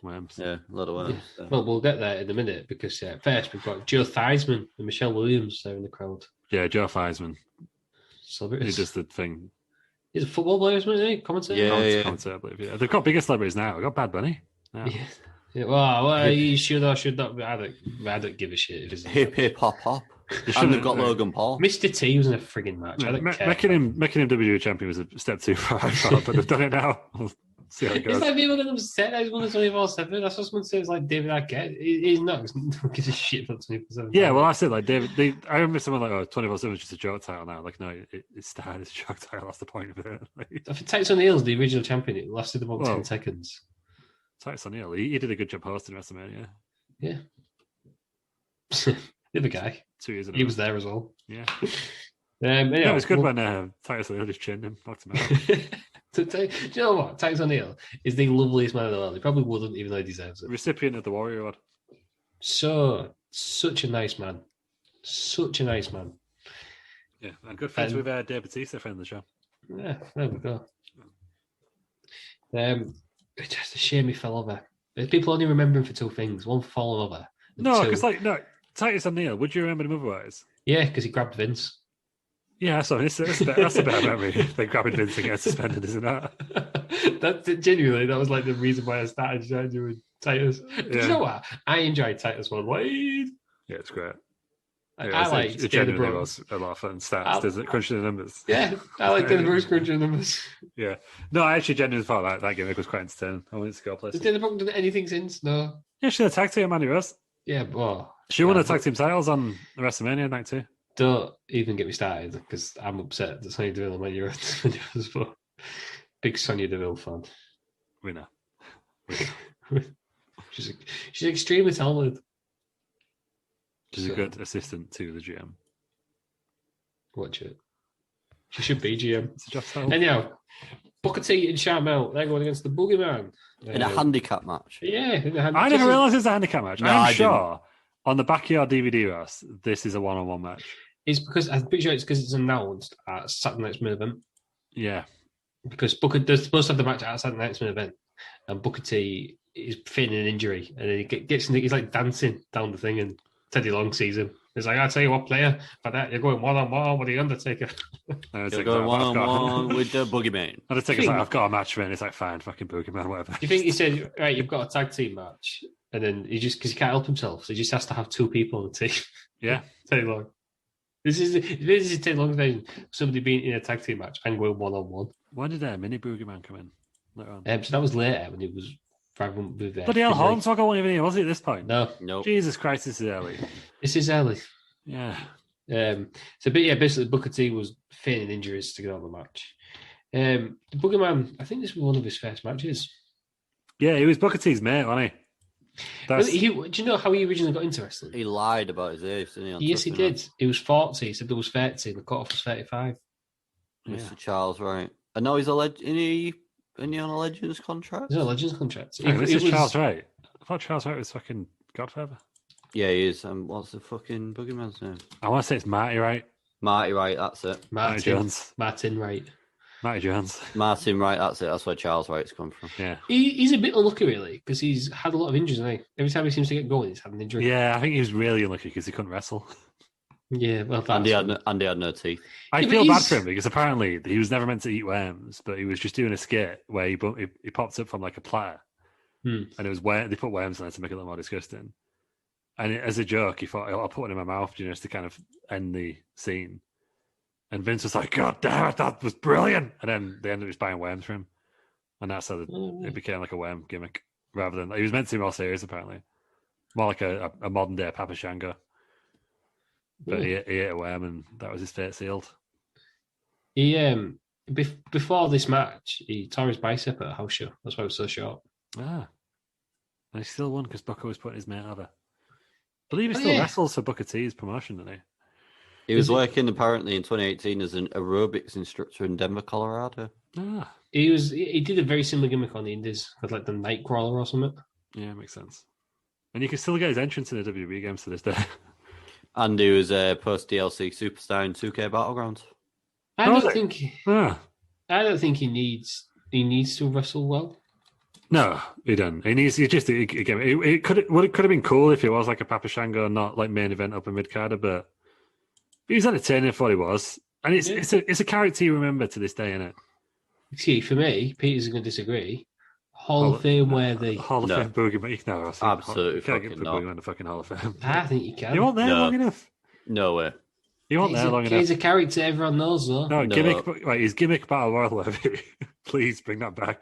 If anyone is listening, or WWE, bring back the gimmick battle royal. We came back on the 4th of January at the Raw Legends night and won the 24/7 championship, didn't he? Yeah, there we go. You just read his Wikipedia piece. Yep, yes I am. But he's not I don't know, if you're putting him in the Hall of Fame, then you got to put like fucking Pete Gas in the Hall of Fame. No way for Boogie. Where are you drawing the line, Ross? Not with Pete Gas. I just think most wrestling fans, you show a picture of one of the other. People will say that's we would know Pete Gas is, but people would say that's the Boogeyman. That's for me Hall of Fame whether people know he is. No, he had to eat worms on TV. No, it was his choice. Just told you the story. It was his choice initially as a joke. It's our fault. He was backstage, and him and Sean Dyche was like, "Do you want a snack? Here's some worms." And then they had to clarify afterwards. I don't know why, but I just feel like Michael Pierce Hayes was involved. Probably. I can't remember who told the story. I think it was Brian Goetz. He was just like he saw it happen, and he was like, "Oh, he's fucked himself." They all loved it, like Bruce Pritchard, Vince, probably Michael Pierce Hayes as well. Just like, I just got feelings involved. I don't know what it is. They're just involved. So they go to the match then. It's only 3 minutes. It's pretty one-sided. Shamel tries to hit the Boogeyman with his big staff. Boogeyman then kisses her with a mouthful of worms, so she runs off. It's a double-handed chokeslam to win on Booker T.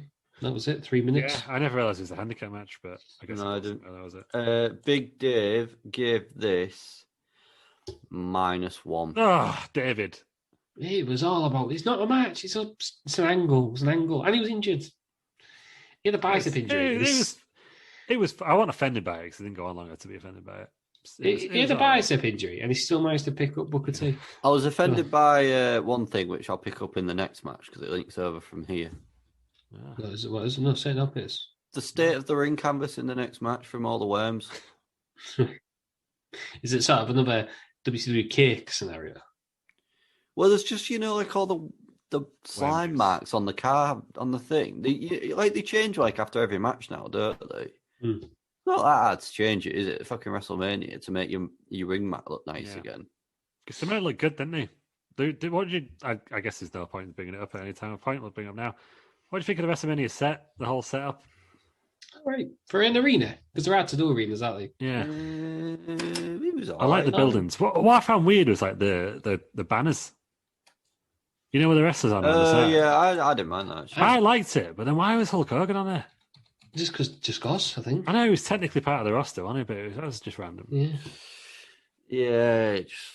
Had he had a match? Had he had a match at SummerSlam? He had a match at SummerSlam. The previous one, he had a previous, and the next one, his last one actually. I suppose he was in the Hall of Fame, wasn't he? Yeah. But it was weird. It was random. I didn't get why they'd done it, but I liked it. Do you know what? That's one of the things I think of when I think of this. Yeah, it's like iconic for this one, isn't it? But it's really random when you think about it. Yeah. I don't know. I didn't mind them. The stage was all right. I just wish they'd kept the opening ramp for Cena's entrance, which we'll get to at some point. And then move on then to Mickie James versus Trish Stratus for the women's title. This is the Mickie stalking Trish angle. A good angle. And do you know what? A proper women's angle. Yeah, I've got no problem with this. Yeah. Angle. Do you know, I've got a major problem with it. Go on. I agreed with the crowd here. I thought Trish was a bit mean to Mickie. To be fair, she was. Couldn't let her down nicely. Just said, "No, you freak."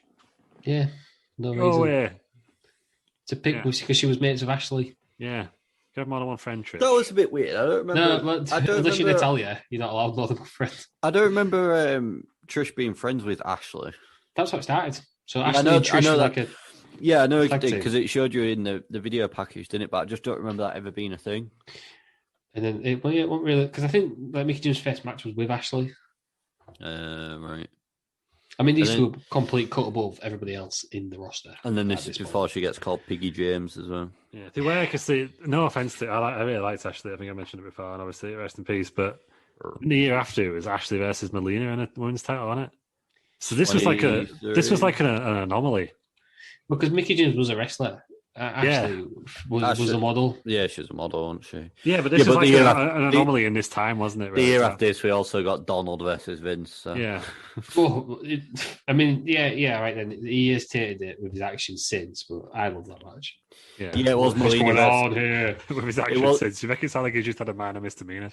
It was Ashley versus Melina the year after. Yeah. I mean, I was going to say, this match, there's a lot for women's wrestling. When women's wrestling there was still a bikini contest. I think it was the best women's match in the first 31 WrestleManias. 100%. Also, they ruin everything good they've done with this match by what comes up later on. Everything they've done for women. Yeah, I get what comes up later on. Yeah. The next women's match, because there's two. Mm-hmm. They're a bit different. Yeah, I forgot about that one, actually. Yeah. Horrendous. Yeah. So this was, I mean, it's notable for the old Mickie James licking the V's. Yeah. She in hindsight, she maybe should have done that because people Vince was fuming, wasn't he? Apparently, she does the old fanny grab, don't she, and then gives it the V's. Oh, he said it. And then she does. And then Jim Ross. What does Jim Ross do to Jerry Lawler? I don't know, what does he do? He called him a nonce. Yeah. She goes, "Oh, early 20s, bit too old for you." Yeah, he does. Do you know what? We've done that many. I think really Jim Ross really goes at it on the whole mental health thing, which I'm not a fan of now. But I guess even like 15 years ago was a different time, wasn't it? Yeah. Just saying she's sick and. Well, it's just to get some lithium. Like you said it 3 times. Like Jim Ross, come on, give it a rest. But it was weird storyline, but very, very good match. And I think Mickie probably turned a bit, and I think they messed up the finish, didn't they? So it just kicked to the head. Because it looks a bit of a weird finish. Dave Meltzer. I'll let Rob say it. I'll let Terry say it because it's his gimmick. The chick it was Trish Stratus' sort of finish. Prepare to be disgusted, Ross. Dave Meltzer's rating. Terry's going to give us now. Minus something, has he? Have a guess. -1. Lou? I know. Yeah. 2. 2 stars. Shocking. Outrageous, isn't it? I thought this was, I don't get where that came from. I guess 3 and above at least. I guess because Dave's sensibilities were offended for the ending. Because obviously he didn't edit it out, did he? It was edited out. No, it was quite. I remember at the time. I'm pretty sure it was on the DVD. No, I'm sure they took it off. Like, was it on the DVD? I don't know. Yeah, but apparently Vince was not happy. He was fuming, wasn't he? Which is weird considering he's about to wrestle God. But whatever. Why is he filming at that? Yeah, he literally. He just thought it was disgusting, apparently. But he gets 2 divas to have a pillow fight. Yeah, but there was no. I guess, technically, it is sexual assault. Let's just not. This segment's going to a dark place. It's in a dark place. Basically, what I'm saying is the ending, the Mickey weirdness it was not welcomed. There you go. No, but the men are obsessed with that. So no, but this. Yeah, I get what you're saying. Yeah, it was just it's a bit much for it, but no, very good match. Disappointing ending because I'm sure. Was she going for the Stratus faction or whatever it's called, and then they dropped it, so she just kicked him head and won it. Well, but Trish Stratus also did the shit kick, so I know, but it became a finish as the Mick kick, didn't it? So. Yeah, it was just obviously not the finish on it, which is probably why Dave's lowered it. It's great because he doesn't like that, does he? Because he's a cunt. Wow. I like Dave. We've been through this. 8 minutes. I like a man who can take himself that seriously about wrestling. I appreciate him. I genuinely do. Man's got some stones. I remember that lime green hoodie he was wearing. Yeah. Mickie James is the new champion then. Do you know what I'm going to do, guys? I'm going to cut it there. Oh, yeah. It's there. Dun. Shocking that, Russ. No, right. We're all that. It's not like we decided before the show this is all that Peters has watched. But, I don't know what you mean. Yeah, I was trying to save Ted Peters by. I've only watched one more match, so not letting him. Ever the professionals, you two. Do you know what I mean? Been a busy week, hasn't it? Bank holiday, so me right off. So you've had more time off, is what you're saying? No, it's messed me up. I don't know what it is. You haven't had a chance to watch it because you've had too much time off. Why is the Monday after WrestleMania not a bank holiday? Come on, Boris. Balls, get it sorted. Do the Americans not have Easter? Do they have the same Easter as us? Not a bank holiday. They have Easter, but it's not a bank holiday. I was going to say, why does he not do WrestleMania on Easter weekend? That would solve everybody's issues. Yeah, too easy. A little easy for us. There was one year it fell perfect. It was unbelievable. Fell in Easter holidays. It's glorious. It did. But see, this year 24. It's at the end of the Easter holidays, isn't it? Well, it's meant to be 3 weeks ago, wasn't it, originally? Yeah. So it still wouldn't have been in these holidays. It is late, yeah. So we're going to cut it there. Join us next week for part 2. There's loads more matches. We've got Taker, Henry, Shawn, Mr. McMahon, Rey Mysterio, Randy Orton, Kurt Angle, Wilson, good for show. And Triple H Cena. We've got loads of stuff to talk about next week.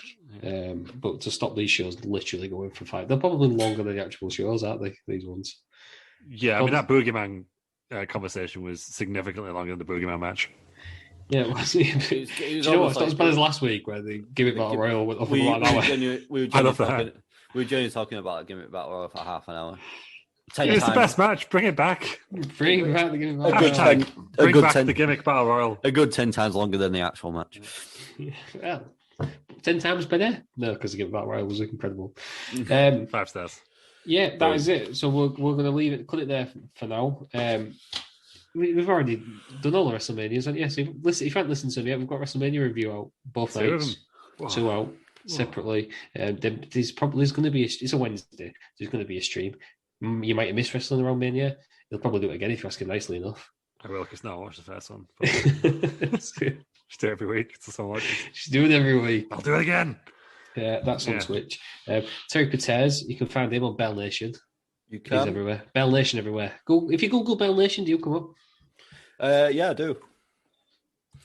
Genuinely do. So there we go. Just Google Bell Nation, you'll find it. The top, so it goes my YouTube account. Oh, look at that. Then my Twitter account. Then my Twitch account. Oh, about Bell Nation. Who's Rob? Mate, it's my cousin. About Bell Nation. Hi, I'm Rob. And then if you go on images, you get to see my lovely face all over the shop. Is this true? I've just got rid of the tab. Oh my word! there's the best pictures ever. Do you know what? I was going to, like... That Lew knows about that he actually made. Let's get Googling here. Where I've got my nipple out in Newcastle. Is that on Google? Yeah. Where? You used to tell yourself to say a search for us. Is it? I've got it off. It's next to the promotion winning tactic. Yep, there it is.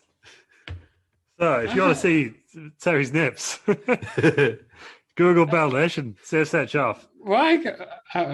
It's next to what? The promotion tactic. It's because I hashtagged it Bell Nation back in the day. And hashtag Peter's Boys. Hashtag Peter's Boys. But basically, I made Peter's a collage for his birthday with some fantastic pictures of the Terry Peters. I don't know how to turn... I've got save search off. Well, I don't know. Where is it then? I don't know. But there's a nipple. There's him looking like an old man. Him looking annoyed at a taxi because he booked a minibus for people. I didn't book a minibus. They've got him in a... I've seen it. Tiger onesie. I've got it here. And one, he looks like Bean for some reason. Yeah, I do look like Bean. Oh, you've callously cut me out of the Tiger onesie one. Well, it won your birthday. And to be fair, did I not book the minibus? Yeah, you did. So why was you so annoyed? He just caught me off guard looking like that. If you zoom out of that photo, it's just him at the back of a minibus, like on his hand. Like... Yeah, it is. That was when we were engaged, wasn't it? Yeah, I thought you said when we were engaged. That was a different time.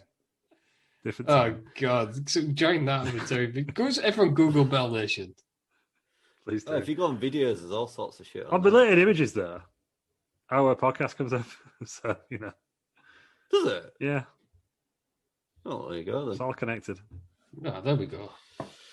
It's all connected. You know what? I was trying to do this outro a bit shorter by just saying follow Bell Nation, but it's going to be longer than ever now. Follow Lew. He's Lew Markham on at Lew Markham. Oh, shit, he's doing it for us now. Yeah. At Lew Markham. Yeah, but do you know what? Because I'm sick of the complaints. Yeah. Cheers, Ross. I am on Twitter at @RossM. You can find us all wrestling around. Just Google wrestling around. I'm sure we'll turn up. Mm-hmm. I'm gonna have to search that for now. We'll be there. Well, if you Google Bell Nation, scroll down to the picture of his nipples, and then click on that in related images, our podcast comes up. That's the easiest way to find us. Yeah, that's fine. There's wrestling around. Yeah, if you Google wrestling around, we are the first thing. Sweet. So there you go. Google wrestling around, you'll find us. Oh, look at that. Google, you get handy podcasts as well, so you can just listen to them all. There we go. Listen, leave us the 5 stars and all that. There you go. You know who you are. Who complains? I've done it quick, yeah. Mum. Yeah. Mother. Just love me. I'm kidding. And we apologise for Lew still living with you. God, this better not become a thing. Just because I moved out. That's what it is. It's because I didn't move into the basement. This better not be a thing. We'll move out then. Do something about it. I've moved out 11 years. 12 years ago. Do you have a bed at your parents' house? No, guest bedroom. It's not guest bedroom, it's your bedroom. Yeah. You've got a bed at your parents' house. Mine got sold the day I moved out. Mm-hmm. Oh, God. Probably says more about you than Lew, to be fair. Yeah, that is true. I've waffled on for enough. Follow us all, wrestling around. You know where to find us. If not, just listen to last week's. We love you. Ending. Listen to last week's and listen to it again. Join us next week then for the second part of WrestleMania 22. And the week after that, WrestleMania 9. Doing WrestleMania 9. No, we're not doing WrestleMania 9 now. We changed it. Did we? Yeah, we're doing In Your House 7. In Your House 7 we're doing now. Why? We thought it was better. Yeah. Well, tell us. You were there. What you want to listen to. Yeah, you were in part of the conversation. Sometimes I just zoom in and out. Anyhow, then, so we're doing WrestleMania. Do you really like tonight? I'm ready. 20 minutes later, actually shows up. I didn't see it. I didn't get a notification. Right. I was about to complain, saying, "Well, Lew's taking the piss. What's going on here?" Me and Lew just have a nice little chat for 20 minutes. So next week is part 2 of this, and then the week after that is In Your House number 7. That's correct. Yes. There we go. Join us for that. I'll just listen next week and we'll tell you what's coming up. But yeah, thank you for joining me, Terry Cortez. Thank you for joining me, Lew. Thank you. Thank you, everybody, for listening. And join us next week where we cover part 2 of WrestleMania 22. Acast powers some of the world's best podcasts. Here's a show we recommend. For more than a century, American food has been dominated by some iconic brands. When people think of American chocolate, they think of Hershey's. When people think of American burgers and fries, they're going to think of McDonald's. But do you know the stories behind them? Cornflakes was an accident. Welcome to The Food That Built America, a podcast from the History Channel and Aussie, where you'll hear about the remarkable food brands that transformed American life and culture and changed the world in the process. The idea that you're eating something that somebody somewhere far away is eating, that's a connection. Devour every episode of The Food That Built America wherever you get your podcasts. Acast recommends.